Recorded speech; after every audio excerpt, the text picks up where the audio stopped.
So ఈరోజైతే Surat videos continue చేస్తున్నాను. ఈ వీడియోలో ఢిల్లీకి వెళ్ళాం మేము సూరత్ నుంచి, అది షేర్ చేస్తాను. దానికన్నా ముందు మన కార్లోకి యూజ్ అయ్యేటువంటి ఒక బెస్ట్ ఐటమ్ చూపిస్తున్నానండి. ఇది అగారో ఆల్ఫా డాష్ క్యామ్ అనమాట. సో ఇప్పుడు ప్రజెంట్ జనరేషన్లో మనకి ఖచ్చితంగా కార్లో ఉండాల్సిన మ్యాండేటరీ థింగ్ అండి ఇది. ఎందుకంటే మనం ఎన్నో చూస్తున్నాం, దొంగతనాలు కానీ, ఇట్లా బెదిరించి మనీ తీసుకోవడం కానీ, బెదిరించి వెహికల్స్ లాక్కోవడం కానీ, లేదంటే ఏదైనా యాక్సిడెంట్ వాళ్ళే మనకి తగిలి వచ్చి మన మీద రివర్స్ అవ్వడం కానీ, ఇలాంటివన్నీ జరుగుతూ ఉంటాయి. సో వాటన్నిటి నుంచి మనకి ప్రొటెక్షన్ కావాలి అంటే మన కార్లో ఒక కెమెరా అయితే ఉండాలండి. సో ఇది చాలా బాగుంది. మెయిన్గా చెప్పాల్సింది ఏంటి అంటే బడ్జెట్ ఫ్రెండ్లీ అండి. నేను ఎప్పుడైనా ఏ ప్రోడక్ట్ తీసుకున్నా కూడా మెయిన్ బడ్జెట్ చూసుకుంటాను. ఇది జస్ట్ మనకి 2000 బిలోలోనే వస్తుంది. సో ఇది మనకి ఏ విధంగా యూజ్ అవుతుందనే చూపిస్తాను. జస్ట్ ప్రోడక్ట్ రాగానే అన్బాక్స్ చేసి చూస్తున్నాను అనమాట. దీంట్లో మనకి నైట్ విజన్ కూడా ఉంటుందండి. డే టైంలో రికార్డ్ అవుతుంది, నైట్ విజన్ కూడా క్లియర్గా ఉంటుంది. అండ్ ఇది లూప్ రికార్డింగ్ ఉంటుంది. దీంట్లో 128 GB మెమరీ ఉంటుందండి. మన తెలుగు స్టేట్స్లో ఇలాంటి ఇన్సిడెంట్స్ కొంచెం తక్కువే, కానీ మనం బీహార్ కానీ, మహారాష్ట్ర కానీ, గుజరాత్ అటు సైడ్ వెళ్తే వాళ్ళే ఒక టీం లాగా ఉంటారు. వాళ్ళ పర్సన్ ఒకరు వచ్చి మన కార్ ముందు పడతారనమాట. వాళ్ళే కార్ పైన పడతారు, యాక్సిడెంట్ అయినట్టుగా క్రియేట్ చేసి, మనం వాళ్ళని గుద్దినట్టుగా చేసి మన దగ్గర నుంచి మనీ లాగడానికి కూడా చూస్తుంటారు. మనం ఎన్నో యూట్యూబ్లో వీడియోస్ చూస్తున్నాం. సో అలాంటి వాటన్నిటికీ ప్రొటెక్షన్గా ఈ కెమెరా ఒక్కటి మనకు చాలా యూజ్ అవుతుంది. సో ఏం లేదండి, కెమెరాలో మనకి మెమరీ కార్డ్ ఇన్సర్ట్ చేసేసి సెట్టింగ్స్ అన్నీ చేసుకొని ఇదిగోండి కార్లో ఇన్సర్ట్ చేసాము. సో ఇంకా ఇదిగోండి రికార్డ్ అవుతూనే ఉంది. అండ్ ఇంకొకటి, మనం ఇలా ఇప్పుడు రికార్డింగ్ పెట్టుకున్నాం కదా, సరే మన కార్కి యాక్సిడెంట్ అయిందనుకోండి, అంటే మనమే వేరే వాళ్ళని గుద్దడం కానీ, వేరే వాళ్ళు మనల్ని వచ్చి తగలడం కానీ, కొంచెం బాగా హెవీగానే కొల్లేజన్ అయిందనుకోండి, సో అప్పుడు కెమెరా ఏమైనా పాడవుతుందా అంటే అలా ఏం లేదు. అప్పుడు రికార్డ్ అయినటువంటి ఫుటేజ్ అంతా కూడా లాక్ అవుతుందండి. దీంట్లో మనకి జీ సెన్సార్ టెక్నాలజీ ఉంటుందన్నమాట. దానివల్ల సో ఆ యాక్సిడెంట్ ఏదైనా కొల్లేజన్ అయినప్పుడు ఆ వీడియో అంతా లాక్ మోడ్లోకి వెళ్ళిపోతుంది. సో మన సేఫ్టీ అనేది చాలా బాగుంది దీంట్లో. ఈ ప్రోడక్ట్కి 1 year వారంటీ కూడా ఉందండి. అలాగే దీంట్లో వాయిస్ రికార్డర్ ఆప్షన్ కూడా ఉంది. అండ్ ఇది మనకి అమెజాన్లో అవైలబుల్గా ఉంది. ఈ ప్రోడక్ట్కి సంబంధించిన లింక్ నేను ఈ వీడియో కింద డిస్క్రిప్షన్లో మెన్షన్ చేస్తాను. మీలో ఎవరైనా ఇంట్రెస్టెడ్ ఉంటే తీసుకోండి. ఇదిగోండి ఇలా జరుగుతూ ఉంటాయి బయట ఇన్సిడెంట్స్. ఇలా కర్ర పట్టుకొని వచ్చి డబ్బులు అడగడము, లేదంటే స్టోన్ విసిరేస్తాం గ్లాస్ పైన అని చెప్పి మనీ డిమాండ్ చేయడము. మీ లైఫ్లో మీరు ఏమైనా ఇలాంటి ఇన్సిడెంట్స్ ఫేస్ చేశారా? మేమైతే ఫేస్ చేసాము. సో అందుకని సేఫ్టీ పర్పస్ ఇదైతే తీసుకున్నాం అగారో బ్రాండ్ నుంచి. సో ఇంకా ఇది వచ్చేసి సూరత్లో అనమాట. సూరత్కి సంబంధించి ఆల్రెడీ ఒక వీడియో షేర్ చేశాను. ఇది సెకండ్ వీడియో. నెక్స్ట్ రేపు అయోధ్యకి సంబంధించిన వీడియో వస్తుంది. మేము సూరత్ నుంచి ఢిల్లీ వెళ్ళాము, ఢిల్లీ నుంచి అయోధ్య వెళ్ళాము అనమాట. సో ఇది ట్రిప్ టోటల్గా మాది. ఈ వీడియోస్ అన్నీ ఇంకా ఈరోజుతో కంప్లీట్ చేద్దామని ఫిక్స్ అయిపోయానండి. ఈరోజు ఏంటి అంటే మెయిన్గా చెప్పాల్సింది, కంటెంట్ ఏం రెడీగా లేదు, ఏం వీడియోస్ చేద్దాం అన్నప్పుడు ఇదిగోండి ఫుటేజ్లో ఈ వీడియోస్ అన్నీ కూడా ఉన్నాయి. బై గాడ్ గ్రేస్ ఇంకా ఈ వీడియోస్ నేను ల్యాప్టాప్కి సెండ్ చేయలేదు. ల్యాప్టాప్కి సెండ్ చేస్తే కనుక అటే గోవిందా, ఇంకా ఆ వీడియోస్ మళ్ళీ రిట్రీవ్ చేసుకొని వాటిని ఎడిట్ చేసేది లేనే లేదు. తిరుపతికి వెళ్ళి గుండు చేయించుకున్నప్పుడు వీడియోస్ స్టిల్ ఇంకా పెండింగ్లో ఉన్నాయండి. ఎందుకంటే అవి ఫోన్లో లేవు, ల్యాప్కి సెండ్ చేశాను అనమాట. అందుకని ఇంకా ఈ వీడియోస్ ఉన్నాయి కదా, ఇవి క్లియర్ చేసేద్దాం అనుకున్నాను. ప్లస్ ఫోన్లో కూడా మెమరీ అంతా ఫుల్ అయిపోయింది. సో సూరత్లో ఆల్రెడీ వీడియో షేర్ చేశాను. సూరత్లో మేము 2 days ఉన్నాము. ఫస్ట్ డే అజ్మీరాలో షూట్ చేసాం, సెకండ్ డే మనకి ఇషితా హౌస్ ఫ్యాక్టరీలో షూట్ చేసాం అనమాట. ఇది సెకండ్ డే రోజే ఇషితా హౌస్ ఫ్యాక్టరీలో షూట్ చేసుకొని ఇంకా రైల్వే స్టేషన్కి అయితే వచ్చేసాం అనమాట. లగేజ్ ఇది కూడా క్లాక్ రూమ్లో లగేజ్ పెట్టేసాము. టైం వచ్చేసి 3 o'clock అవుతుంది. ఇంకా టైం ఉంది మాకు. ట్రైన్ 6 o'clockకి, అంటే సూరత్ నుంచి ఢిల్లీకి ట్రైన్ 6 o'clock ఉంది. ఒక 3 hours 4 hours టైం అయితే ఉంది మాకు. సో ఈ టైంలో ఏం చేద్దాము అని అంటే, మేము హైదరాబాద్లో ఉన్నప్పుడు ఒక శారీ షాప్ షూట్కి వెళ్ళి ఉండే. సో వాళ్ళకి మేము సూరత్ వెళ్తున్నాము ఇలా అని చెప్తే, ఆ షాప్ ఓనర్ సూరత్లో పర్సన్ ఇక్కడ వచ్చి హైదరాబాద్లో సెటిల్ అయ్యారు. హారిక గారు, మీరు సూరత్ వెళ్తే గోపాల్ లోచోలో ఈ ఫుడ్ టేస్ట్ చేయండి అని చెప్పి వాట్సాప్ చేశారు మరి ఏం తినాలి అనేది. సరేలే ఇంకా రైల్వే స్టేషన్ నుంచి ఆ హోటల్ ఎక్కడుందా అని చెప్పి చూస్తే జస్ట్ ఒక 1.5 kilometer డిస్టెన్స్లోనే ఉంది, గోపాల్ లోచా అని ఉంది. సరే టేస్ట్ చేద్దామని చెప్పి వెళ్ళామన్నమాట. నాకైతే అస్సలు ఎందుకు వచ్చానో బాబు ఇక్కడికి అనిపించింది. అసలు టేస్ట్ నాకు అస్సలు నచ్చలేదన్నమాట. అది ఎలా ఉందంటే, ఇడ్లీ పిండి ఉంటుంది కదా, దాంట్లో కొంచెం మనకి బఠానీలు ఉడకబెట్టేసి అది ఆ ఇడ్లీ పిండిలో కలిపి, ఇడ్లీ అవ్వక ముందుకే సగం మధ్యలోనే దింపేసి దానిపైన కొంచెం చీజ్, కొంచెం ఫ్రెష్ క్రీమ్, ఇంకా గ్రీన్ చట్నీ, సాస్ అట్లాంటివన్నీ కలిపేసి రకరకాలుగా చేసి దాన్ని కలర్ఫుల్గా చేసి ఇచ్చారనమాట. చెందుకు నచ్చలేదు, బట్ ఇంకా 2 plates తీసుకున్నాం కదా అని బలవంతంగా తినేసాము. రెండు, ఇదొక వెరైటీ అదొక వెరైటీ అనమాట. రెండు బాగాలేవు, అన్నీ అలాగే ఉన్నాయి. ఇది ఏదో చేస్తే ఇది అయిందేమో అనుకుంటూ నవ్వుకుంటూ ఉన్నాము. అప్పుడే షాప్లో బోర్డు కనిపించింది. సేమ్ మేము అనుకున్నట్టే ఓనర్కి కూడా జరిగిందనమాట. ఆ ఓనర్ ఏదో చేస్తే ఈ రెసిపీ క్రియేట్ అయిందంట. సో ఇంకా క్రియేట్ అయిన రెసిపీ ఫస్ట్ డే ట్రై చేస్తే పీపుల్ అందరికీ బాగా నచ్చిందంట. నెక్స్ట్ డే ఆ రెసిపీని పాడు చేసి ఇలాగే చేయడము ట్రై చేశాడంట. చాలా ఫేమస్ అండి ఇది. మనకి హైదరాబాద్లో గోకుల్ చాట్ ఎలాగైతే ఫేమసో అక్కడ ఈ గోపాల్ లోచా అనేది చాలా ఫేమస్ అనమాట. ఎర్లీ మార్నింగ్ 9 నుంచి 2 3 వరకు క్రౌడ్ ఉంటుందంట. మళ్ళీ ఈవినింగ్ 4:35కి స్టార్ట్ అయ్యి నైట్ 11-12 వరకు కూడా క్రౌడ్ ఉంటుందంట. చాలా ఫేమస్ అని చెప్పారు. సో అక్కడ లోకల్ పీపుల్ని అడిగితే కూడా గోపాల్ లోచా చాలా బాగుంటుంది అని చెప్పారనమాట. క్లాక్ రూమ్లో లగేజ్ పెట్టేటప్పుడు అడిగాము మేము. అంటే మనకు ఒక షాప్ ఓనర్ చెప్పిన దాన్ని బట్టి మనం ఒక 1.5 కిలోమీటర్ వెళ్ళడం అవసరమా అనిపించింది. అసలే షూట్స్ చేసి కొంచెం టైర్డ్ అయిపోయి ఉన్నాను. సో ఇంకా ఆయన కూడా చాలా బాగుంటుందండి, వెళ్ళి టేస్ట్ చేయండి అని చెప్పారనమాట. వెళ్తే అసలు నచ్చలేదు. ఇంకా మనకి ట్రైన్ టైం కూడా అయిపోయింది. వెళ్ళేటప్పుడేమో నడుచుకుంటూ వెళ్ళాము. రిటర్న్లో ఇంకా ఆటో బుక్ చేసుకొని స్టేషన్కి వచ్చేసాము. వచ్చేసరికి ఇంకా ట్రైన్ వచ్చింది. ట్రైన్ క్యాచ్ చేసి ఇప్పుడు సూరత్ నుంచి మేము ఢిల్లీ వెళ్తున్నాము. ఢిల్లీ ఎందుకు వెళ్తున్నామంటే జస్ట్ కనెక్టింగ్ ట్రైన్ కోసం అనమాట. ఢిల్లీ నుంచి అయోధ్యకి ట్రైన్ ఉంది. సరేలే అని చెప్పేసి ఇంక ఇక్కడ నుంచి అక్కడికి జర్నీ స్టార్ట్ చేసాము. యాక్చువల్గా మా ట్రిప్ వచ్చేసి కంప్లీట్గా 4 days ప్లాన్ చేసాము.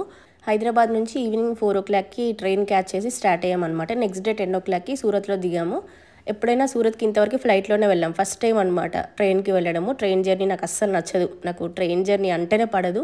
బస్లో ఎంత దూరమైనా జర్నీ చేస్తాను, ఫ్లైట్ అయినా ఓకే, ఏదైనా ఓకే, బట్ ట్రైన్ ఎందుకో నాకు పర్సనల్గా అసలు నచ్చదు.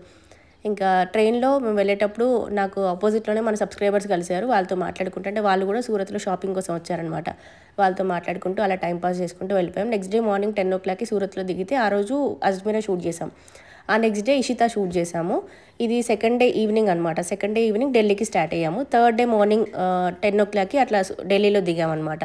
ఢిల్లీలో దిగిన తర్వాత హజరత్ నిజాముద్దీన్ స్టేషన్లో దిగాము. అక్కడ దిగాక అక్కడ నుంచి మేము న్యూ ఢిల్లీ స్టేషన్కి వెళ్ళాలి. న్యూ ఢిల్లీ స్టేషన్కి మనకి ట్రైన్ వస్తుందన్నమాట. మేము క్యాబ్ బుక్ చేసుకున్నప్పుడు క్యాబ్ పర్సన్కి చెప్పింది ఏంటంటే ఢిల్లీ స్టేషన్ అని చెప్పాము. అప్పుడు అక్కడ న్యూ ఢిల్లీ స్టేషన్ అని ఒకటి ఉంటుందని, మామూలు ఓల్డ్ ఢిల్లీ స్టేషన్ అని ఒకటి ఉంటుందని మాకు క్యాబ్ డ్రైవర్ చెప్పలేదు. సో క్యాబ్ ఎక్కి కూర్చున్నాక కొంచెం దూరం సగం ఒక 10 kilometers అట్లా జర్నీ చేసిన తర్వాత అప్పుడు మీరు వెళ్ళాల్సింది న్యూ ఢిల్లీయా లేదంటే ఓల్డ్ ఢిల్లీ అని అడిగాడు అనమాట. అప్పుడు టికెట్స్ చూస్తే న్యూ ఢిల్లీ అని ఉంది. సో అప్పుడు న్యూ ఢిల్లీ అని అంటే మేము 600 rupeesకి మాట్లాడుకున్నాం క్యాబ్. అప్పుడు 1200 అంటున్నాడు, డబుల్ చేశాడనమాట. సో అక్కడ చాలా ఫ్రాడ్ అయితే ఉంది ఈ మెయిన్గా క్యాబ్ డ్రైవర్స్కి సంబంధించి. ఏ ప్లేస్లో అయినా ఉంటుంది అనుకోండి, ఢిల్లీ అనే పర్టికులర్గా చెప్పలేం కానీ ఏ ప్లేస్లో అయినా ఇది ఉంటుంది. మాకు ఈ ట్రిప్లో అయితే అయోధ్యలో సేమ్ ఎక్స్పీరియన్స్ చేసాం ఫ్రాడ్ డ్రైవర్స్ నుంచి. అండ్ అయోధ్య నుంచి లక్నో వెళ్ళామన్నమాట. లక్నోలో సేమ్ ఫ్రాడ్ ఎక్స్పీరియన్స్ చేసాం, ఢిల్లీలో ఎక్స్పీరియన్స్ చేసాం, సూరత్లో ఎక్స్పీరియన్స్ చేసాం. సో ఏంట్రా బాబు అనే ఫీలింగ్ వచ్చింది మాకు. ఇంకా అప్పుడు మాకు అక్కడ స్టేషన్లో ఒక పర్సన్ కలిసి తను ఈ క్యాబ్ మాట్లాడి పంపించారనమాట. ఆయనకు కాల్ చేసి మాట్లాడితే 800 ఇవ్వండి ఇంకా మీరు అలా అన్నారు. అసలు దానికి దీనికి పెద్ద డిస్టెన్స్ లేదు, ఏం లేదు. ఆయన మాతో మాట్లాడిన దగ్గర నుంచి జస్ట్ ఒక 1 kilometer వెళ్తే చాలు స్టేషన్ వచ్చేస్తుంది. సరే ఇంకా ఆర్గ్యుమెంట్ ఎందుకు, మార్నింగే అని చెప్పేసి వెళ్ళిపోయామన్నమాట. సో స్టేషన్కి వెళ్ళి అక్కడ లగేజ్ క్లాక్ రూమ్లో పెట్టేసి బాతింగ్ అంతా ఎవ్రీథింగ్ ఫ్రెష్ అప్ అంతా అయిపోయి అక్కడ లోకల్లో ఢిల్లీలో ఉన్న ప్లేసెస్ చూద్దామని బయటకు వచ్చాము. ఇదిగోండి మీరు చూస్తున్నారు కదా, ఇది రెడ్ ఫోర్ట్ అనమాట. ఎప్పుడు టీవీలో చూడడమే తప్ప లైవ్లో దగ్గర నుంచి చూసింది లేదు. మేము వెళ్ళే దారిలో కనిపించింది. సో ఫస్ట్ ఒక ప్లేస్కి తీసుకెళ్ళాడు. ఫుడ్ ఏమైనా బ్రేక్ఫాస్ట్ తిందాము అని ఒక ప్లేస్కి వెళ్ళి బ్రేక్ఫాస్ట్ చేసాము. ఆ తర్వాత ఒక్కొక్క ప్లేస్ చూసుకుంటూ వచ్చాము. ఢిల్లీ గేట్ చూసాము అండ్ ఇండియన్ గేట్ చూసాము. ఢిల్లీలో పెద్దగా మనం చూడడానికి ప్లేసెస్ ఏమి ఉండవు. లోటస్ టెంపుల్ అవన్నీ ఉంటుంది కానీ మళ్ళీ ఢిల్లీ నుంచి కొంచెం దూరం వెళ్ళాలి. టెంపుల్స్ కూడా ఉన్నాయి నియర్ బై, బట్ కొంచెం మళ్ళీ ఒక 10-15 kilometers మళ్ళీ లాంగ్ వెళ్ళాలి. మళ్ళీ మాకు ఈవినింగ్ 6 o'clockకి మళ్ళీ అయోధ్యకి ట్రైన్ ఉంది. సో ఆ ఉన్న కొంచెం గ్యాప్లోనే లోకల్ ప్లేసెస్ చూసుకుందామని మా ప్లానింగ్ అనమాట. ఇక్కడ ఎక్కువగా ఢిల్లీలో పొల్యూషన్ ఉంటుంది కాబట్టి ఎక్కువగా మనం బ్యాటరీతో వర్క్ అయ్యేటువంటి వెహికల్స్ అండ్ ఎలక్ట్రిక్ వెహికల్స్ ఇవే చూస్తూ ఉంటాము. చాలా వరకు లోకల్ ట్రాన్స్పోర్టేషన్ కోసం ఈ టుక్ ఆటోస్ అంటారు కదా, అవి కనిపిస్తూ ఉంటాయన్నమాట. సో అది చూడగానే సరదాగా అనిపించింది. ఇంకా టుక్ ఆటో తీసుకున్నాం మేము. ఆటో సరదాగా అనిపించింది కానీ బాడీ పెయిన్స్ ఉన్న వాళ్ళు, జాయింట్ పెయిన్స్ ఉన్న వాళ్ళు, ప్రెగ్నెంట్ ఉమెన్ అలాంటి వాళ్ళు ఆటోలు ఎక్కితే మాత్రం ఇంకా అంతే సంగతులు. రోడ్లు దారుణంగా ఉన్నాయి, ప్లస్ అవి కూడా బాగా ఎత్తేస్తున్నాయి అనమాట. అవి ఎలా ఉన్నాయంటే మనకి ఇక్కడ రిక్షాలు ఉంటాయి కదా, వాటికి ఒక బ్యాటరీ తగిలిచ్చేసారు అంతే. సో ఇదిగోండి ఇక్కడ మీరు చూస్తుందేమో ఓల్డ్ ఢిల్లీ స్టేషన్ అనమాట. అసలు ఆ స్టేషన్కి ఈ స్టేషన్కి ఏం డిఫరెన్స్ లేదు. వెళ్ళే దారిలో ఇది కూడా చూసుకొని వెళ్ళాం. అసలు మెయిన్ ప్లేసెస్ ఏం లేవండి ఢిల్లీలో చూడడానికి. ఎక్కువగా ఈ పొలిటికల్కి సంబంధించినవి మనకి పార్టీ ఆఫీసులు కానీ ఇవే అనమాట. రాష్ట్రపతి భవన్ ఉంటుంది, ఢిల్లీ గేట్ ఉంటుంది, ఇంకా ఈ పొలిటికల్ సంబంధించిన పార్టీ ఆఫీసెస్ అందరివి, బీజేపీవి, కాంగ్రెస్వి, ఇట్లా అన్ని రకాల పార్టీలకి అక్కడ పార్టీ ఆఫీసులు ఉంటాయి. అండ్ మెయిన్ సిటీ ఇదంతా కూడా పబ్లిక్ సర్వెంట్స్ అండ్ పొలిటీషియన్స్ చాలా వరకు ఈ మెయిన్ ఢిల్లీ సిటీలోనే స్టే చేస్తూ ఉంటారు. సో ఇంకా మేము ఢిల్లీలో లగేజ్ అంటే ఢిల్లీ స్టేషన్లో లగేజ్ పెట్టేసాము, ఫ్రెష్ అప్ అయిపోయాం, బ్రేక్ఫాస్ట్ తినేసి ఒక ఆటో హైర్ చేసుకున్నామండి. ఒక టుక్ ఆటో హైర్ చేసుకున్నాము. 1000 రూపీస్ ఆటోకి ప్లస్ డ్రైవర్కి లంచ్ కూడా మనమే పెట్టాలన్నమాట. సో ఇది ఈవినింగ్ 5:30 వరకు మనల్ని అన్ని ప్లేసెస్ చూపించాలి. మేమేం ఈ ప్లేస్ తీసుకెళ్ళు ఇక్కడ తీసుకెళ్ళి ప్లానింగ్ ఏం లేదు. ఆయనకి ఇక్కడ దగ్గరలో ఉన్న ప్లేసెస్ మనం తక్కువ టైంలో ఎక్కువ ప్లేసెస్ ఏమేమి కవర్ చేస్తామో అవన్నీ తీసుకెళ్ళమని చెప్పాము. ఫస్ట్ జామా మసీద్ దగ్గరికి తీసుకొచ్చాడనమాట. ఇంతవరకు ఎప్పుడు మసీద్ నేను బయట నుంచి చూడడమే కానీ మసీద్ లోపల ఎలా ఉంటుంది అని వీడియోస్ కూడా నేను చూడలేదు అసలు. సరే ఇక్కడ అందరూ వెళ్ళొచ్చు మసీదులోకి అని చెప్పాడనమాట. అసలు మసీదులోకి అందరూ వెళ్ళొచ్చా లేదా అనేది కూడా నాకు తెలియదు. సో ఆయన ఇక్కడ డ్రాప్ చేసినప్పుడు మేము ఇట్లా హిందూస్ అని చెప్తే పర్లేదండి హిందూస్ కూడా వెళ్ళొచ్చు దీంట్లోకి అని చెప్పి అన్నాడు. సో ఇది జామా మసీద్, దీని లోపలికి వచ్చామన్నమాట. ఫస్ట్ టైం నా లైఫ్లో మసీద్లోకి ఎంటర్ అవ్వడము. చాలా పెద్దగా ఉంది ఈ మసీద్, ఢిల్లీలో చాలా ఫేమస్ అంట ఇది. సో మసీద్లో ఏముంటుందా అని చెప్పి ఎగ్జైట్మెంట్ ఉండే నాకు. లోపల మన టెంపుల్లో ఉన్నట్టుగా దేవుడు అట్లా ఏదైనా గోపురము అట్లా ఉంటుందేమో అనుకున్నాను, బట్ అలా ఏం లేదు. సో లోపలికి ఎంటర్ అవ్వగానే ఒకటి ఇట్లా పూల్ లాగా ఉంది, చెప్పల్స్ వేసుకొని మనం నడవకూడదంట. విపరీతంగా ఎండగా ఉంది, బండలన్నీ కూడా అట్లా ఇట్లా దోశ పెనంలాగా కాలిపోతున్నాయి. సో ఇక్కడ క్రౌడ్ అంతా కూడా ఇట్లా ఒక పూల్ లాగా ఉందని చెప్పాను కదా, ముస్లిమ్స్ అందరూ ఇక్కడికి వచ్చేసి face wash, hand wash and mouth wash అంతా కూడా చేసుకుంటున్నారు. ఇక్కడ ఇట్లా అన్ని వాష్ చేసుకున్న తర్వాతనే వాళ్ళు లోపలికి వెళ్ళి నమాజ్ అవన్నీ చదువుకొని వస్తారంట. సో మేము జస్ట్ ఈ పూల్ చుట్టూ అంతా కవర్ చేసుకొని మళ్ళీ ఎగ్జిట్ గేట్ నుంచి బయటకు వచ్చేసాము, లోపలికి వెళ్ళలేదు. ఇంకా అక్కడి నుంచి బయటకు వచ్చిన తర్వాత సెకండ్ ప్లేస్కి తీసుకెళ్తున్నాడు మమ్మల్ని, రెడ్ ఫోర్ట్ అనమాట. ఈ రెడ్ ఫోర్ట్ ఆగస్ట్ 15 అప్పుడు, జనవరి 26 అప్పుడు టీవీలో చూడడం తప్ప కానీ డైరెక్ట్గా చూసింది లేదు. రెడ్ ఫోర్ట్ అంటే సేమ్ మనకి టీవీలో ఎలా కనిపిస్తుందో అలా సెట్ వేసినట్టుగా ఉంది. ఏం లేదండి, రెడ్ ఫోర్ట్ అంటే మొత్తం రెడ్ కలర్లో ఉంటుంది అంతే అనమాట. ఇక్కడ మనకి ఫస్ట్ ఫ్లాగ్ హోస్టింగ్ చేస్తారు కదా, సో అది ఆ ప్లేస్కి లోపలికి వెళ్ళిపోయాం. బయట అసలు విపరీతమైన ఎండ మామూలుగా లేదు. సూరత్లో అంతా వర్షాలు, ఇక్కడ ఢిల్లీలో ఏమో ఎండలు, అయోధ్యలో కూడా విపరీతంగా ఎండలు అనమాట. అలా గంటకి సాఫ్ట్ డ్రింక్స్ తాగుతూనే ఉన్నాము. ఇంకొక నిమ్మరసం తాగేసి లోపలికి వెళ్ళాము అనమాట. రెడ్ ఫోర్ట్ లోపలికి వెళ్ళిన తర్వాత అక్కడ కెమెరా అలో లేదు.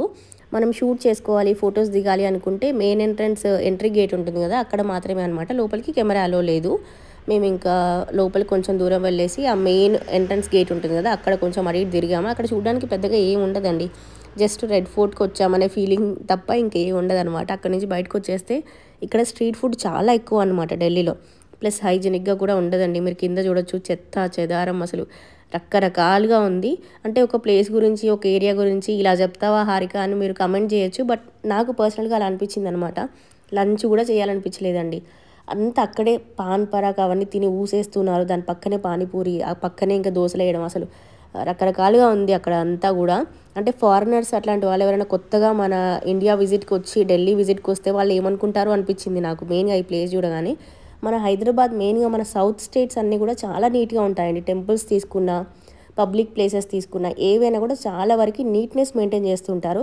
ఇటు నార్త్ సైడ్ ఇటు సైడ్ వచ్చేసరికి కొంచెం ఎందుకో నాకు అంతగా నీట్గా మెయింటైన్ చేస్తారు అనిపించదు. మేబీ నేను విజిట్ చేసిన ప్లేసెస్ అలా ఉన్నాయా లేదంటే మొత్తం అలాగే ఉంటుందో తెలియదు, కానీ నాకు పర్సనల్ ఫీలింగ్ అలా అనిపించింది. నెక్స్ట్ థర్డ్ ప్లేస్ గాంధీ మ్యూజియంకి తీసుకెళ్ళాడు. అక్కడ కూడా కెమెరా అలో లేదనమాట. మ్యూజియం ఎంట్రీ ఫీ ఉంటుంది, అది పే చేసి లోపలికి వెళ్ళాము. గాంధీజీకి సంబంధించినవి కొన్ని థింగ్స్ ఉన్నాయి, ప్లస్ గాంధీజీ అచీవ్మెంట్స్ అవన్నీ కూడా అక్కడ ప్లేస్ చేసి ఉన్నాయన్నమాట. అక్కడ ఒక 15-20 మినిట్స్ స్పెండ్ చేసి మళ్ళీ బయటకు వచ్చాము. అక్కడ నుంచి రాజ్ఘాట్కి తీసుకొచ్చాడు. సో ఇక్కడ కూడా మనకి గాంధీజీ సమాధి అవన్నీ కూడా ఉంటుంది. సో ఈ ఏరియా కూడా ఎండ చూడండి, అందరూ మాడిపోతున్నారు అసలు. ఈ ఉన్న కొంచెం టైం ప్రాపర్గా యూటిలైజ్ చేసుకోవాలి అని తిరగడమే తప్ప కానీ మామూలుగా ఆ ఎండకి అక్కడ ఉన్నటువంటి టెంపరేచర్కి అసలు బయటకు వచ్చే పరిస్థితే లేదు. కానీ మళ్ళీ ఢిల్లీ వస్తామో రామో తెలియదు, వచ్చినా ఇంత టైం ఉంటుందో లేదో తెలియదు, కాబట్టి ప్రాపర్గా ఉన్న టైం అంతా కూడా యూటిలైజ్ చేసుకున్నాము. రాజ్ఘాట్కి వచ్చిన తర్వాత ఇంకా అసలు ఓపిక అంతా నశించిపోయింది. అక్కడ ఒక చెట్టు కింద కూర్చున్నాం అనమాట. లంచ్ చేయలేదు కదా, కొన్ని ఫ్రూట్స్, లస్సీ, బటర్ మిల్క్ అట్లా తెచ్చుకున్నాము. ఇంకా అవన్నీ తినేసి లోపలికి మళ్ళీ ఒక 2 కిలోమీటర్స్ వాక్ చేసుకుంటూ రావాలండి. ఇదిగోండి మీరు ఇక్కడ చూస్తుంది మహాత్మా గాంధీ సమాధి అనమాట. ఇక్కడే నెహ్రూ సమాధి ఉంటుంది, రాజీవ్ గాంధీ సమాధి ఉంటుంది, ఇవన్నీ ఉంటాయన్నమాట. ఇది కొన్ని 100 ఎకరాల్లో ఉంటుంది, చాలా పెద్దది. వాకింగ్ ఏరియా ఉంటుంది, దీనికి చుట్టూ అంతా కూడా వాక్ చేసుకోవచ్చు. అక్కడ లోకల్ పీపుల్ అంతా వాక్ చేస్తుంటారు. చాలా బాగుంది ఏరియా అయితే, చాలా ప్లెజెంట్గా కూల్ అండ్ కామ్గా ఉంది.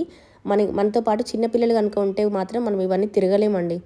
మాకు ఇప్పుడు కుదిరింది కాబట్టి తిరిగాం, కానీ మన దగ్గర మంత్స్ బేబీస్ కానీ ఓ 10 years బిలో కిడ్స్ కానీ ఉంటే ఇవన్నీ తిరగడము ఈ ఎండలో ఇదంతా మనకి సెట్ అవ్వదు అసలు. సో ఇప్పుడు డ్రైవర్కి ఏం చెప్పామంటే, డ్రైవర్ ఇంకొక ప్లేస్ ఉందని చెప్పాడు, కానీ ఆ ఏ ప్లేస్కి మేము వెళ్ళలేము, ఏదైనా కూల్గా ఉండే ఒక మాల్ లాంటి ప్లేస్కి తీసుకెళ్ళమని అడిగామన్నమాట. సో తను తీసుకొచ్చాడు మమ్మల్ని చాందినీ చౌక్కి. ఇక్కడ సెలబ్రిటీస్ అందరూ వచ్చి ఈ మాల్లో షాపింగ్ చేస్తూ ఉంటారంట. ఇది ఢిల్లీలోనే అతిపెద్ద మాల్. సో ఇది చూస్తుంటే ఏదో ఓల్డ్ మనకి బ్రిటిషర్స్ టైంలో కన్స్ట్రక్షన్ అయినటువంటి బిల్డింగ్ లాగా ఉంది. చాలా ఫేమస్ అంట ఇది ఢిల్లీలో. సో ఇంకా దీంట్లోకి వచ్చాము. లోపలికి వచ్చిన తర్వాత అసలు ప్రాణం వచ్చినట్టుగా ఉందండి. అంత కూల్గా ఉంది లోపల. హైదరాబాద్లో ఉన్న ఫీలింగ్ వచ్చింది ఇంకా లోపలికి వచ్చేసరికి. బయట మనం తిరిగిన ప్లేసెస్ అంతా కూడా కొంచెం స్లమ్ లాగా అలా అనిపించింది అనమాట. బయట మెయింటెనెన్స్ అలా ఉంది, కానీ ఈ మాల్లోకి వచ్చి చూస్తే అంత పాష్ పీపులే ఉన్నారండి. సో ఇక్కడ వచ్చి కూర్చున్న తర్వాత ఢిల్లీలో ఇంకా ఏముంటుందండి ఫుడ్ తినడానికి. ఆ పానీపూరి తీసుకున్నాము. ఊరికే కూర్చుంటే బాగోదు కదా చాలాసేపు అని చెప్పి, మాకు ఒక 2 hours టైం ఉంది. మరి 2 hours ఏమి తీసుకోకుండా ఉంటే బాగుండదని చెప్పేసి పానీపూరి తీసుకున్నాము. 250 రూపీస్కి ప్లేట్ ఇచ్చారండి పానీపూరి. 12 ఏమో వచ్చాయి, 250 రూపీస్ ఛార్జ్ చేశారు. ఇదిగోండి పెద్ద పెద్దగా ఉన్నాయి పానీపూరి కూడా. మన దగ్గర ఉండే సైజు కాకుండా కొంచెం చిన్నపాటి పూరి అంత సైజులో ఉన్నాయి. అవి తీసుకుని కొద్దిసేపు టైంపాస్కి అవి తినేసి మాల్ అంతా తిరిగి చూసామండి దీంట్లో ఏముంటాయి అని చెప్పేసి. మ్యాక్సిమం 90% ఈ మాల్లో గోల్డ్ అండ్ డైమండ్ షాప్సే ఉన్నాయండి. క్లాతింగ్ ఎక్కువగా లేదు, గోల్డ్ అండ్ డైమండ్సే ఉన్నాయి. సో అందుకే మేబీ సెలబ్రిటీస్ అంతా డైమండ్స్ అట్లా తీసుకోవడానికి వస్తూ ఉంటారేమో తెలియదు, కానీ షాపింగ్కి విజిటింగ్కి ఎక్కువగా వస్తూ ఉంటారంట. మూవీ యాక్టర్స్ ఉంటారు కదా, వాళ్ళందరూ ఎక్కువగా విజిట్ చేస్తూ ఉంటారంట. సో ఇంకా అవన్నీ చూసుకొని సరదాగా మంచిగా ఎంజాయ్ చేసాం ఢిల్లీ ట్రిప్ అంతా కూడా. ఇప్పుడు ఇంకా బయటకు వచ్చేసాం అనమాట. అక్కడ నుంచి మళ్ళీ ఢిల్లీ స్టేషన్కి వెళ్ళిపోయి అక్కడ అయోధ్య ట్రైన్ క్యాచ్ చేసి అయోధ్యకి వెళ్ళడమే ఇంకా ఇప్పుడు. సో ఇదండి ఈరోజుకైతే వీడియో. ఇంకొక మంచి వీడియోతో మళ్ళీ మనం రేపు కలుసుకుందాం. అప్పటి వరకు bye bye, take care, have a nice day.